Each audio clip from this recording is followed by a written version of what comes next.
1절 여호와께 감사하라. 그는 선하시며 그 인자심이 영원함이로다. 신들 중에 뛰어난 하나님께 감사하라. 그 인자심이 영원함이로다. 주들 중에 뛰어난 주께 감사하라. 그 인자심이 영원함이로다. 홀로 큰 기이한 일들을 행하시는 이에게 감사하라. 그 인자심이 영원함이로다. 지혜로 하늘을 지으신 이에게 감사하라. 그 인자심이 영원함이로다. 땅을 물 위에 펴신 이에게 감사하라. 그 인자심이 영원함이로다. 큰 빛들을 지으신 이에게 감사하라. 그 인자심이 영원함이로다. 해로 낯을 주관하게 하신 이에게 감사하라. 그 인자심이 영원함이로다. 달과 별들로 밤을 주관하게 하신 이에게 감사하라. 그 인자심이 영원함이로다. 아멘. 어느 분이 이런 글을 썼습니다. 지금 우리 지구촌에는, 이 지구별에는 약 65억의 사람들이 살고 있습니다. 이 65억의 인구를, 이것을 100명이 되는 마을로 축소시키면은 100명 중 52명은 여자이고 48명은 남자입니다. 30명은 아이들이고 70명은 어른들입니다. 그리고 이 70명 중에 어른들 중에서 노인은 약 7명입니다. 90명은 이성애자들이고 그리고 10명이 동성연애자들입니다. 70명이 유색인종이고 30명이 백인들입니다. 61명이 아시아 사람이고 13사람이 아프리카 사람이고 13명은 남북 아메리카 사람이고 12명이 유럽 사람이고 나머지 1명은 남태평양 지역의 사람들입니다. 33명이 기독교인이고 19명이 이슬람교이고 13명이 힌두교이고 6명은 불교를 믿습니다. 그리고 5명은 나무나 바위에 신이 있다고 믿는 사람들이고 영혼이 있다고, 깃들이 있다고 믿는 사람들입니다. 24명은 다른 종교를 믿거나 그리고 아무것도 믿지 않는 사람들입니다. 17명은 중국어로 말하고 9명은 영어로 말하고 8명은 힌두어로 말하고 6명은 스페인어, 그리고 나머지 반은 벵골어, 포르투갈어, 인도네시아어, 일본어, 독일어, 프랑스어, 그리고 한국어로 말을 합니다. 마을에 사는 사람들 100명 중에 15명은 비만이고 20명은 영양실조이고 1명은 굶어 죽기 직전의 사람입니다. 이 마을의 모든 부 중에서 6명이 59%를 가졌고 그들은 모두 미국 사람들입니다. 74명이 39%를 가졌고 20명이 겨우 2%를 나누어 쓰고 있습니다. 이 마을의 에너지 중에서 20명이 80%를 사용하고 있고 80명이 20%의 에너지를 나누어 쓰고 있습니다. 75명은 먹을 양식이 비축해 있고 비와 이슬을 피할 수 있는 조건이 갖춰져 있습니다. 그러나 나머지 25명은 그렇지 못합니다. 그리고 17명은 깨끗한 물을 마실 수가 있습니다.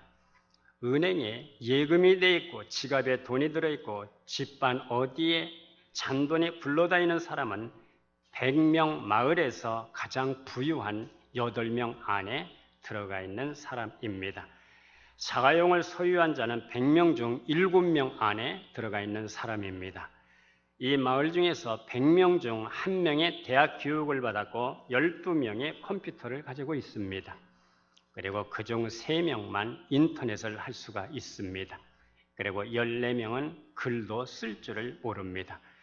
1년 동안 마을에는 1명이 죽고 2명의 아이가 태어나게 됩니다. 그래서 내년에는 101명의 인구가 될 것입니다. 한두 번이라도 비행기를 타본 사람은 10명 안에 들어가 있는 행복한 사람입니다. 눈과 비를 피할 수 있는 집이 있다면 75명보다도 부유한 사람들입니다. 납치나 테러나 이런 공포에 떨지 않고 살 수 있다면 20명보다도 행복한 사람들입니다. 체포나 구금에 떨지 않고 자유롭게 말할 수 있다면 43명 중에 행복한 그러한 사람들 중에 끼어있는 사람들입니다. 그러나 이 모든 것보다도 당신이 행복해야 할 이유는 지금 당신이 살아있다는 사실입니다. 여러분, 살아있다는 사실에 행복해 하시고 감사할 수 있기를 축복합니다. 오늘 우리 한국교회가 맥주 감사 절기로 지키는 그러한 주일입니다. 이스라엘 백성이 40년 동안 광야를 통과하고 가나안에 들어갔을 때에 그때부터 지금까지 내렸던 만나가 그치게 됩니다. 이유는 지금부터는 너희들이 농사를 지어서 그 열매를 먹으라 하는 것입니다.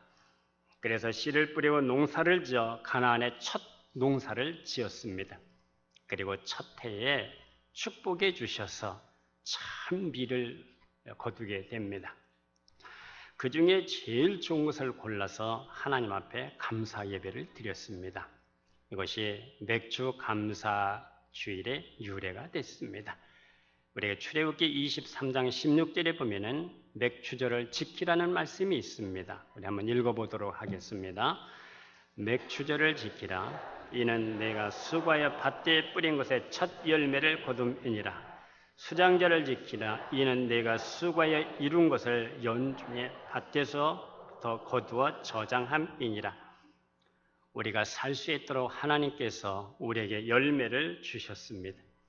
이렇게 감사 열매를 드리는 것이 바로 맥추절의 유래입니다. 첫 번째 열매를 드린다고 해서 초실절이라고도 합니다. 50일 지난 다음에 드린다고 해서 오순절이라고도 합니다. 7주가 7번이 지나서 7, 7에 49, 그래서 그 다음 주일에 지킨다고 해서 77절이라고도 합니다. 우리나라에는 보릿고개라고 하는 말이 있습니다. 이 말은 1950년 6.25가 끝난 다음에 굶주린 50년에서 60년대 사이에 그렇게 생긴 그러한 말입니다. 당시 4월에서 5월까지 햇뿌리가 나오기까지 이 시기를 가리켜서 보릿고개라 그렇게 얘기를 했습니다. 아마 우리 어른들은 이 보릿고개의 의미가 무엇인지 아마 잘 알 것입니다. 3월 말쯤 되면은 작년에 거두었던, 가을에 거두었던 모든 곡식이 바닥이 납니다. 그래서 4월에서 5월까지는 먹을 것이 없습니다. 6월이 되면 보리가 나오는데 햇보리가 나올 때까지 그 기다리는 4월, 5월 이 기간을 보릿고개라 했습니다.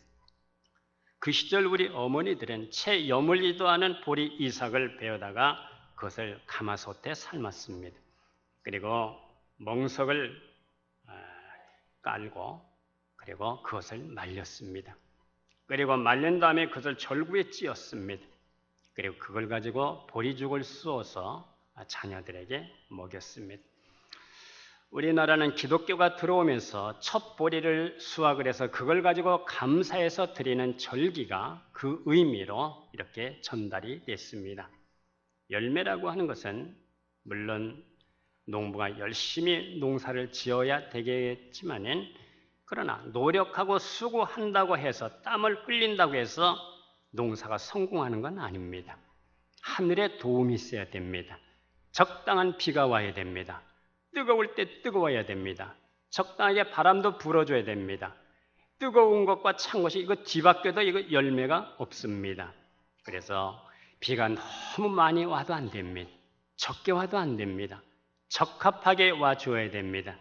바람이 너무 세게 불어서 태풍이 오면은 기한 전에 열매가 다 떨어지고 맙니다. 그래서 맥주감사절은 내가 수고하고 노력도 했지만은 열매를 주신 하나님께 감사하는 그러한 절기입니다. 또 나아가서 열매뿐만 아니라 알게 모르게 내 삶을 여기까지 인도해 주신 하나님 앞에 감사하는 것입니다. 감사는 하나님의 뜻입니다. 항상 기뻐하라, 쉬지 말고 기도하라, 범사에 감사하라. 이것이 그리스도 예수 안에서 너희를 향하신 하나님의 뜻이니라. 그리스도 안에서 우리를 향하신 하나님의 뜻, 여기에 초점이 있습니다. 우리를 향하신 하나님의 마음이 어디 있는지, 하나님께서 내게 어떤 사람이 되기를 원하시는지, 이것을 우리가 여기에 초점을 맞추고 우리가 생각을 해야 됩니다. 사람이 사랑에 빠지게 되면 나 중심에서 상대방 중심으로 사고가 바뀌게 됩니다. 이것이 사랑입니다. 그렇다면 그리스도인은 누구입니까? 먼저 하나님의 뜻을 먼저 생각하고 하나님 중심으로 살아가는 사람들입니다. 하나님께 영광, 하나님께서 기뻐하시는 것, 거기에 관심이 있습니다. 거기에 초점이 주어져 있습니다. 우리가 빌립보서 2장 13절 말씀에 너희 안에서 행하시는 이는 하나님이시니 자기의 기쁘신 뜻을 위하여 너희에게 소원을 두고 행하게 하시나니 말씀합니다. 하나님께서 우리를 이 세상에 내는 순간부터 우리에게 두시는 소원이 있습니다. 바울은 이것을 깨달게 됩니다. 내 어머니로부터 내가 택정함을 받았다. 어머니의 택정함으로부터 태로부터 택정함을 받아서 이방인의 사도가 되었다. 그러므로 나는 이 세상에 존재한다. 바울은 하나님의 뜻을 읽은 사람이었습니다. 그 하나님의 뜻을 읽고 그 방향대로 살아간 사람입니다. 하나님의 소원, 그 방향대로 우리를 이끌어 가시는 겁니다. 성도 여러분, 하나님의 뜻을 읽고 이해하고 그 방향으로 살아가면서 우리가 감사할 수 있기를 주의 이름으로 축복합니다. 우리가 성경에 보면 예수님의 감사를 우리가 찾아볼 수가 있습니다. 예수님의 감사는 먼저 마태복음 11장 25절에 보면은 우리 한번 읽어보겠습니다. 그때에 예수께서 대답하여 이르시되 천지의 주제이신 아버지, 이것을 지혜롭고 슬기 있는 자들에게는 숨기시고 어린 아이들에게는 나타내심을 감사합니다. 지혜롭고 슬기 있는 자들이 누굽니까? 당시의 서기관들, 그리고 제사장들, 그리고 바리새인들입니다. 자칭 지혜로운 자들에게는 하나님의 나라에 대한 비밀이 감춰져 있다는 겁니다. 그것은 인간의 지혜로는 하나님의 비밀을 알 수 없기 때문입니다. 그러나 어린아이에게는 나타내 주셨습니다. 여기서 어린아이는 영적인 측면에서 스스로 처리해 나갈 수가 없어서 하나님의 도움을 갈망하고 그리고 사모하는 사람들입니다. 하나님의 나라는 영적으로 가난한 사람들이 들어가는 곳입니다. 그 갈망이 너무나 커서 하나님 나라를 침노하는, 천국을 침노하는 자들입니다. 야곱은 환도뼈가 부러지면서 이스라엘이 되었습니다. 환도뼈가 부러져서 지팡이 없이는 걸을 수가 없습니다. 지팡이를 의지해야 걸을 수가 있게 됐습니다. 환도뼈의 타격을 받지 않고는 이스라엘이라고 인정받을 수가 없습니다. 자기 힘을 가지고 인생을 지탱하는 사람은 하나님 나라에 들어갈 수가 없습니다. 환도뼈에 타격을 받고 하나님이 주시는 이 지팡이만을 의지하는 그 말씀의 지팡이, 성령의 지팡이를 의지하는 사람, 그 사람이 하나님 나라로 들어갈 수가 있고 하나님이 쓰시는 사람이 될 수가 있습니다. 그래서 하나님 나라는 저는 자들이 들어가는 곳입니다. 그분이 열어주지 않고는 볼 수가 없습니다. 그분이 들려주지 않고는 우리가 들을 수가 없습니다. 그렇게 믿고 생각하는 사람, 하나님은 그런 사람에게 하나님 나라를 계시하시고 보여주시고 열어주시고 경험하게 하시는 것입니다. 예수님은 이것을 감사를 하였습니다. 두 번째 예수님의 감사는 오병이어의 기적에서 감사를 하셨습니다. 마가복음 6장 41절에 보면 예수님께서 떡 5개와 물고기 2마리를 가지고 하늘을 우러러 축사하셨습니다. 이 축사했다는 이 말은 유카리스테오, 감사했다는 뜻입니다. 영어 성경에는 thanks to God, 하나님께 감사했다는 겁니다. 하나님 앞에 감사함으로 기적을 일으키셨습니다. 감사신앙은 우리의 운명을 바꿔놓습니다. 작은 것에 감사하면 더 큰 감사를 가져오게 하십니다. 감사가 행복의 원인이라면, 연습이라면 원망은 바로 불행해지는 연습입니다. 세 번째, 예수님의 감사는 죽은 나사로를 살리실 때도 먼저 감사하셨습니다. 우리가 요한복음 11장 41절에 보면은 우리 한번 읽어보겠습니다. 돌을 옮겨 놓으니 예수께서 눈을 들어 우러러보시고 이르시되 아버지여 내 말을 들으신 것을 감사하나이다. 예수님께서 돌을 옮겨 놓아라 하시고 하늘을 우러러 아버지여 내 말을 들으신 것을 감사합니다. 내 기도가 응답된 줄로 믿고 감사합니다. 예수님을 먼저 감사하시고 나사로에 나오라 했을 때 나사로가 걸어서 나왔습니다. 네 번째, 예수님의 감사는 성만찬에서도 감사를 하셨습니다. 우리가 고린도전서 11장 23절 24절 한번 읽어봅니다.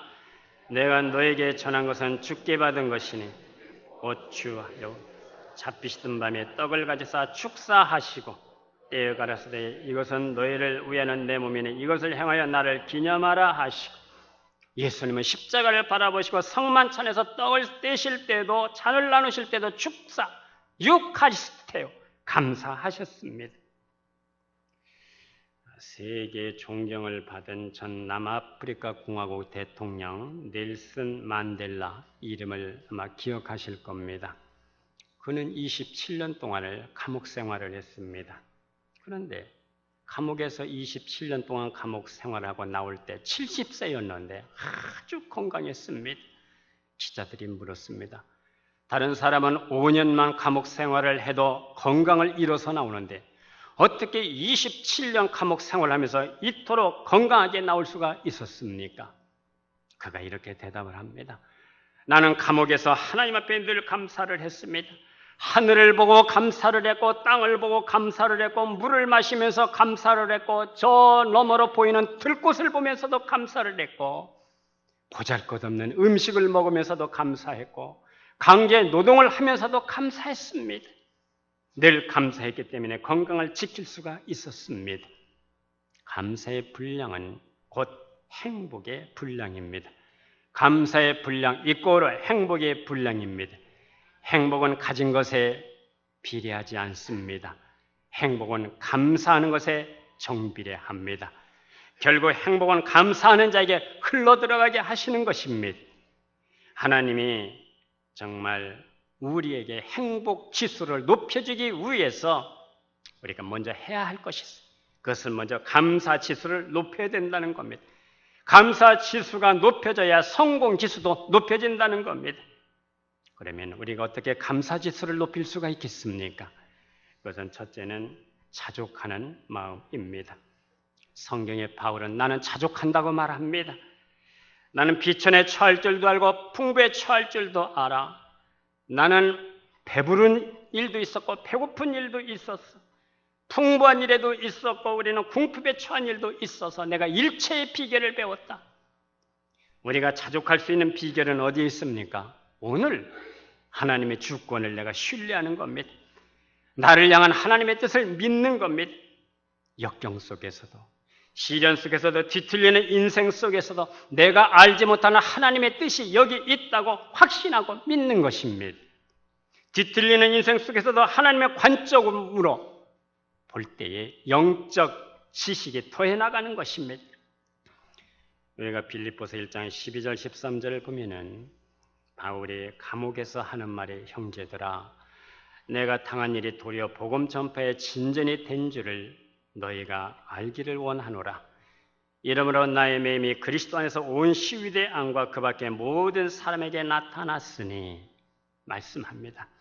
내가 감옥에 갇혔지만은 나를 지키는 저 시위대 사람들에게 복음을 전파할 수가 있어서 좋았어. 내가 감옥에 갇혀 있는 것이 복음의 진전, 복음의 진보가 되었기 때문에 내가 감옥에 갇혀서 로마가 복음화되는 이 자리가 바로 선교센터가 되었기 때문에 나는 감사해. 바로 그런 뜻입니다. 왜 감사할 수가 있었습니까? 나를 향하신 주님의 주권을 신뢰하고 주님의 뜻을 믿었기 때문입니다. 그러므로 감사 지수를 높일 수 있는 비결은 주님의 뜻을 신뢰하고 주님의 주권을 신뢰하는 것입니다.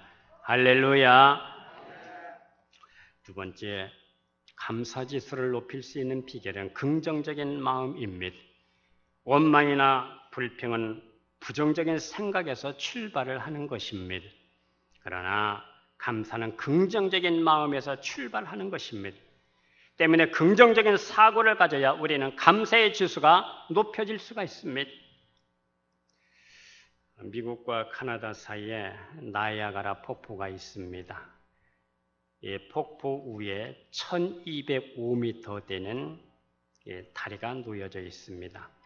교각은 없습니다. 우리나라 한강다리가 약 1200m이니까 우리나라 한강다리하고 길이가 비슷합니다. 연간 200만이 넘는 관광객들이 그 다리를 오가며 나이아가라 폭포를 관광을 합니다. 그 다리를 놓을 때에 모두가 다 불가능하다고 그렇게 생각을 했어요. 그런데 어느 중소기업 사장이 가능하다, 내가 해보겠다 이렇게 나섰습니다. 모두들 정신 나간 사람이라고 그렇게 말을 했습니다. 그는 비둘기 다리에 가는 실을 메어서 폭포 위로 날아가서 건너편으로 날아가게 했습니다. 가는 실이 저쪽에 연결되었을 때 그 실에다가 조금 더 굵은 실을 연결을 했어요. 왜 저쪽으로 잡아다니게 했습니다. 계속 잡아당겨서 조금 더 굵은 실을, 조금 더 굵은 실을, 조금 더 굵은 밧줄로, 그 다음에 조금 더 굵은 철사로 이렇게 연결해서 나중에는 더 큰 쇠 와이어로 이렇게 연결을 해서 다리를 놓을 수가 있었습니다. 샌프란시스코 금문교를 놓을 때는 2825m를 연결하기 위해서 바람 부는 날 연을 높이 띄웠습니다. 그리고 저쪽으로 연이 떨어지게 했습니다. 연이 떨어진 그 실에다가 가는 실을 저쪽에서 잡아당기고 조금 더 굵은 실로, 조금 더 굵은 실로, 그 다음에 조금 가는 철사로, 계속해서 굵은 철사로 이렇게 쇠 와이어를 연결해서 다리를 놓았습니다. 가만히 있는 사람들에게는 아무 일도 일어나지 않습니다. 세상은 할 수 있다고 믿는 사람들에게 의해서 이 세상은 되어져 가고 있는 것입니다. 하나님은 할 수 있다고 믿는 사람들, 할 수 있다고 믿고 기도하는 사람들을 통해서 하나님은 응답하여 주시는 것입니다. 이 긍정적인 마음이 감사 지수를 높여주게 됩니다. 그리고 세 번째, 받은 은혜를 헤아릴 때에 감사 지수가 높아질 수가 있습니다. 성도 여러분, 한번 생각해 보십시오. 지금까지 살아온 세월이 내 것 가지고 살았습니까? 내 힘 가지고 살았습니까? 생각해보면 모든 것들이 하나님의 은총의 세월입니다. 내 기분대로 생각하고 느낀다면 감사할 조건이 하나도 없습니다. 그러나 생각을 바꾸어서 감사할 조건을 찾는다면 감사할 조건은 너무나 많습니다. 성도는 감사할 조건을 찾고 헤아려서 감사하는 사람들입니다. 오늘 우리 남장로님이 기도를 하셨습니다. 갑자기 남성용 장로님이 생각이 나요. 신방을 가면은 이 남성용 장로님이 많이 우셨어요. 커피를 주셔서 마시면서 물어봅니다. 장로님, 작년에도 우셨고 재작년에도 우셨고 금년에도 우셨고 계속 그렇게 대신방할 때마다 우시는데 왜 우시는 겁니까? 한 번은 물었어요. 그랬더니 목사님, 내가 하나님 앞에 감사해서 내가 감사해서 내가 웁니다. 감사는 하나님을 믿고 구원받은 사람들이 하는 것입니다. 그러므로 감사는 겸손한 사람의 것입니다. 불신자들이 감사하는 것을 저는 본 적이 없습니다. 교만한 자들은 감사하지 않습니다. 하나님은 감사하는 자에게 더 큰 은혜를 주시는 것을 믿으시기를 바랍니다. 스펄전의 말대로 별빛 같은 은혜에 감사하면 달빛 같은 은혜를 주십니다. 달빛 같은 은혜에 감사했더니 태양 같은 은혜를 주시는 것. 태양 같은 은혜에 감사했더니 하늘의 영광을 우리에게 주시더라는 겁니다. 이 말은 감사하는 자에게 더 큰 감사의 조건을 주신다는 말씀입니다. 우리는 지난 세월 속에 감사의 조건을 찾아서 감사할 수 있기를 축원합니다. 아이들을 키우고 입히고 그리고 가르치고 학비를 조달하고 이게 계산이 됩니까? 우리가 살아온 세월이 이게 계산이 되는 것입니까? 시마다 때마다 하나님의 은혜가 있었습니다. 발걸음마다 발자국마다 주님의 은총이 있었습니다. 어차피 우리는 계산이 안 되는 삶을 살아가고 있습니다. 그러니까 너무 계산적으로 살아가려고 하지 마세요. 어차피 우리 인생은 계산이 안 되는 겁니다. 지나온 세월을 헤아려 보니 모든 것들이 깨닫고 보니 주님의 은총의 세월이었습니다. 걸음마다 발걸음마다 주님이 도와주셨어요. 깨닫고 보니까 축복이고 불행한 줄 알았더니 행복이었고 사랑인 줄 몰랐더니 깨닫고 보니까 사랑이었습니다. 성공만이 축복인 줄 알았더니 실패 속에서도 주님의 사랑이 있었습니다. 알고 보면 은혜 아닌 것이 없습니다. 받은 것이 없는 줄 알았더니 깨닫고 보니까 전부가 받은 것입니다. 직장도, 건강도, 사업도, 가정도, 자녀도, 일터도 모든 것들이 하나님이 우리에게 주신 것입니다. 생각해보면 남에게 준 것은 얼마 되지도 않습니다. 그러나 생각해보면 모든 것들이 주께로부터 받은 것입니다. 우리 오늘 장로님께서 빌립보서 4장 6절 7절의 말씀을 갖고 기도를 하셨어요. 우리 한번 읽어보도록 하겠습니다. 아무것도 염려하지 말고 너희 구할 것을 감사함으로 하나님께 아뢰라. 그리하면 모든 지각에 뛰어난 하나님의 평강이 그리스도 예수 안에서 너희 마음과 생각을 지키시리라. 이 감사의 절기에 헤아려서 감사하고 돌이켜서 감사하고 작은 것에서부터 먼저 감사하고 순간순간 감사하고 감사지수가 더욱 높아지는 우리 믿음 생활들이 될 수 있기를 축복합니다. 기도하겠습니다. 하나님 아버지, 예수님께서 감사하며 한 인생을 사셨던 것처럼 우리도 날마다 감사하며 자족하며 감사하며 긍정적인 마음을 갖고 감사하며 받은 은혜를 헤아려 감사하며 감사지수가 날마다 더욱 높아져 가서 더 큰 감사의 조건이 우리에게 일어나게 하여 주시옵소서. 예수님의 이름으로 기도드리옵나이다. 아멘.